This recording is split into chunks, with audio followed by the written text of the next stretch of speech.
Am I the asshole for responding tersely to a sister-in-law's rebuke over email? Tersely? Yes. My God. How very rude. Let's hear it. Sunday evening, we, me, female 46, husband, male 46, and daughter, female 7, were invited to visit my husband's sister for dinner. She put out a spread of delicious foods for adults, but our child rejected most of it. Curried fish, eggplant salad, quinoa salad, etc. Child wolfed down multiple pieces of a very crumbly bread loaf from a bakery. Child knew that she was spilling some crumbs onto the floor beneath the dining room table, but didn't think much about it.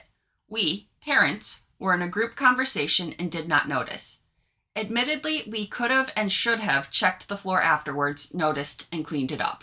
We thanked her and hugged goodbyes and left at 7. At 11 p.m., we get an email from her informing us that she discovered that, in her assumption, our daughter swept lots of breadcrumbs from her chair down onto the floor, and that this is extremely unacceptable behavior, and that sister-in-law had to vacuum it up. Oh my God, you had to vacuum after people came over? Sister-in-law would have told our child to vacuum it if sister-in-law had seen it. Sister-in-law says this is not the first time she has observed our child leaving garbage on the floor without cleaning it up. This is completely unacceptable, in my home at least. If all it was a pile of crumbs, that was a good visit. Yeah, you were lucky. It could have been a lot worse. It could have been. Could have been jam on the walls. Yeah. Moreover, sister-in-law wants to address this directly with our child in addition to telling us we need to correct this bad behavior. It was 3 paragraphs of histrionics over this and no small amount of shaming us as parents. Okay, I really want to know, do you guys normally communicate over email? Right? Because sending an email is like one step below printing out and mailing them a letter. We spoke with the 7-year-old who said she ate a lot of bread and knew it was making crumbs, but she didn't sweep them onto the floor. They just happened while eating.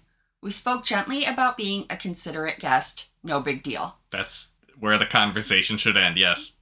I, however, was quite shocked and offended by the intensity of judgment and shaming in sister-in-law's email to us.